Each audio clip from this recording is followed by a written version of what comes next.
Hi friends, welcome to Veena Ruchi logs. ಇವತ್ತು ಶಾವಿಗೆ ಚಿತ್ರಾನ್ನ ಹೇಗೆ ಮಾಡೋದು ಅಂದ್ಬಿಟ್ಟು ನೋಡೋಣ. ಇದು ಈಸಿಯಾಗಿರುತ್ತೆ, ಟೇಸ್ಟಿಯಾಗೂ ಇರುತ್ತೆ. ಆಲ್ಮೋಸ್ಟ್ ತುಂಬ ಜನ ಇದರಲ್ಲಿ ಉಪ್ಪಿಟ್ಟು ಮಾಡ್ತಾರೆ. ನಾನು ಚಿತ್ರಾನ್ನ ಹೇಗೆ ಮಾಡೋದು ಅಂದ್ಬಿಟ್ಟು ತೋರಿಸ್ಕೊಡ್ತೀನಿ ಫ್ರೆಂಡ್ಸ್. ಇದಕ್ಕೆ ಬೀನ್ಸು, ಕ್ಯಾರೆಟು, ಹಸಿ ಬಟಾಣಿ ಹಾಕಿ ಚೆನ್ನಾಗಿರುತ್ತೆ. ನೀಟಾಗಿ ಕಟ್ ಮಾಡಿಕೊಂಡು ನಾವು ನೀಟಾಗಿ ಅದನ್ನು ಫಸ್ಟೇ ಮುಕ್ಕಾಲಷ್ಟು ಬೇಯಿಸ್ಕೋಬೇಕು ಫ್ರೆಂಡ್ಸ್. ಈಗ ನೋಡಿ ಏನೇನು ಬೇಕು ಅಂದ್ಬಿಟ್ಟು ಐಟಮ್ಸು ನೋಟ್ ಡೌನ್ ಮಾಡ್ಕೊಳ್ಳಿ. ಒಗ್ಗರಣೆಗೆ ಕಡಲೆಬೇಳೆ, ಹಸಿಮೆಣಸಿನ್ಕಾಯಿ, ಹಸಿ ಕೊಬ್ಬರಿ ಯೂಸ್ ಮಾಡ್ಕೊಳ್ಳಿ. ಕರಿಬೇವು, ಅದೇ ಥರ ನಾವು ತರಕಾರಿನ ಬೇಯಿಸಿಟ್ಕೋಬೇಕು ಫಸ್ಟೇ. ಈಗ ಒಂದು ಕಡಾಯಿಗೆ ಸ್ವಲ್ಪ ಎಣ್ಣೆ ಹಾಕಿ, ಎಣ್ಣೆ ಕಾದ್ಮೇಲೆ ಸಾಸಿವೆನ ಹಾಕಿ ಒಂದು 2 ಮಿನಿಟ್ಸ್ ಅದು ನೀಟಾಗಿ ರೋಸ್ಟ್ ಆಗಲಿ.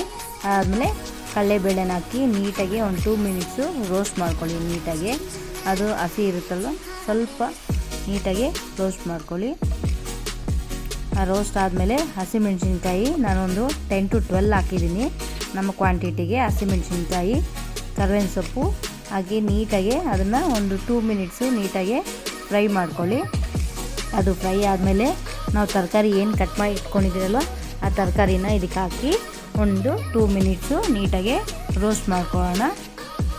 ನೋಡಿ ಈಗ ನೀಟಾಗಿ ರೋಸ್ಟ್ ಆಗಿದೆ. ಅದಾದಮೇಲೆ ರುಚಿಗೆ ತಕ್ಕಷ್ಟು ಉಪ್ಪು ಹಾಕಿ, ಅದಾದಮೇಲೆ ಹಸಿ ಕೊಬ್ಬರಿ, ಇದಕ್ಕೆ ಹಸಿ ಕೊಬ್ಬರಿ ಹಾಕಿ, ಹಸಿ ಕೊಬ್ಬರಿ ನೀಟಾಗಿ ತುರಿದ್ಕೊಂಡು ಹಸಿ ಕೊಬ್ಬರಿ ಸ್ವಲ್ಪ ಹಾಕಿ, ಕೊಬ್ಬರಿ ಹಾಕಿದ್ಮೇಲೆ ನಿಂಬೆಹಣ್ಣು ರಸ, ನಾನು 1 ನಿಂಬೆಹಣ್ಣು ತೊಗೊಂಡಿದ್ದೀನಿ. ಈ ಕ್ವಾಂಟಿಟಿಗೆ 1 ನಿಂಬೆಹಣ್ಣು ಹಾಕಬೇಕು. ಲಾಸ್ಟಲ್ಲಿ ಕೊತ್ತಂಬರಿನ ಹಾಕಿ ನೀಟಾಗಿ ಮಿಕ್ಸ್ ಮಾಡಿಕೊಂಡ್ರೆ ನಮಗೆ ಚಿತ್ರಾನ್ನ ಗೊಜ್ಜು ರೆಡಿ ಆಗುತ್ತೆ. ಒಬ್ಬರು ಪ್ಲೈನೇ ಇಷ್ಟಪಡ್ತಾರೆ, ನಾನು ಎರಡೂ ಮಾಡ್ತೀನಿ. ಈಗ ನಾನು ತರಕಾರಿ ಎಲ್ಲ ಹಾಕಿ ಇದಕ್ಕೆ ಮಾಡ್ತಾಯಿದ್ದೀನಿ. ಇಲ್ಲಿ ಸ್ಕಿಪ್ ಆಗಿತ್ತು, ಲಾಸ್ಟಲ್ಲಿ ಅರಿಶಿನ ಹಾಕ್ತಾಯಿದ್ದೀನಿ. ಫಸ್ಟೇ ಹಾಕ್ಕೊಳ್ಳಿ ನೀವು. ಗೊಜ್ಜು ರೆಡಿ ಆಗಿದೆ. ಈಗ ಇನ್ನೊಂದು ಕಡೆ ನಾವು ಒಂದು ಕಡಾಯಿ ಇಟ್ಟು ನೀರು ಹಾಕಿ ಸ್ವಲ್ಪ ಉಪ್ಪು ಹಾಕಿ, ಟೇಸ್ಟ್ ಬರೋದಕ್ಕೆ ಉಪ್ಪು ಹಾಕಿ ನೀಟಾಗಿ ನೀರು ಕಾಯೋವರೆಗೂ ಇದ್ದು, ಅದಾದಮೇಲೆ ಇಲ್ಲಿ ನಾನು ಅನಿಲ್ ಶಾವಿಗೆ ಯೂಸ್ ಮಾಡ್ತಾಯಿದ್ದೀನಿ ಫ್ರೆಂಡ್ಸ್. ಇದು ತುಂಬ ಚೆನ್ನಾಗಿರುತ್ತೆ, ನೀವು ಟ್ರೈ ಮಾಡಿ, ಅನಿಲೇ ಯೂಸ್ ಮಾಡಿ, ಚೆನ್ನಾಗಿರುತ್ತೆ. ಈಗ ನೋಡಿ ನಮ್ಮ ಕ್ವಾಂಟಿಟಿಗೆ ಎಷ್ಟು ಬೇಕೋ ಅಷ್ಟನ್ನು ನೀಟಾಗಿ ಹಾಕಿ ಒಂದು 5 ಮಿನಿಟ್ಸು, ತುಂಬ ಬೇಯಿಸೋದು ಬೇಡ, 5 ಮಿನಿಟ್ಸ್ಗೆ ಇದು ರೆಡಿ ಆಗಿಬಿಡುತ್ತೆ. ನೋಡಿ ಎಷ್ಟು ನೀಟಾಗಿ ಆಗಿದೆ. ಉದ್ದುದ್ದಕ್ಕೆ ನೀಟಾಗಿ ಆ ನೀರನ್ನೆಲ್ಲ ನಾವು ಏನು ಮಾಡ್ಕೋಬೇಕು, ಸೋಸ್ಕೋಬೇಕು. ನೋಡಿ ಈ ಥರ ನೀಟಾಗಿ ಡ್ರೈ ಮಾಡ್ಕೊಳ್ಳಿ ಫ್ರೆಂಡ್ಸ್.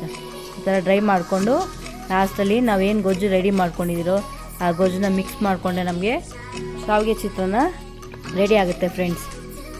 ಈ ಥರ ಮಾಡಿಕೊಂಡ್ರೆ ನಿಮಗೆ ಚಿತ್ರಾನ್ನ ಟೈಪು ತುಂಬ ಚೆನ್ನಾಗಿರುತ್ತೆ. ತುಂಬ ಜನ ಇದನ್ನು ಉಪ್ಪಿಟ್ಟಾಗಿ ಮಾಡ್ತಾರೆ, ನಾವು ಉಪ್ಪಿಟ್ಟು ಮಾಡೋದಿಲ್ಲ ಫ್ರೆಂಡ್ಸ್. ಈ ಥರ ಚಿತ್ರಾನ್ನ ಮಾಡಿಕೊಂಡ್ರೆ ನನ್ನ ಮಗಳಿಗೂ ತುಂಬ ಇಷ್ಟ ಆಗುತ್ತೆ.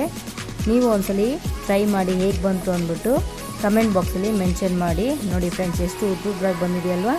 ಒಂದ್ಸಲಿ ಈ ಮೆಥಡಲ್ಲಿ ನೀವು ಒಂದ್ಸಲಿ ಟ್ರೈ ಮಾಡಿ ಫ್ರೆಂಡ್ಸ್. ಇನ್ನೂ ಬೇರೆ ರೆಸಿಪೀಸ್ಗೆ ನಮ್ಮ ಚಾನಲ್ನ ಸಬ್ಸ್ಕ್ರೈಬ್ ಮಾಡಿ. Veena Ruchi logs. Bye friends.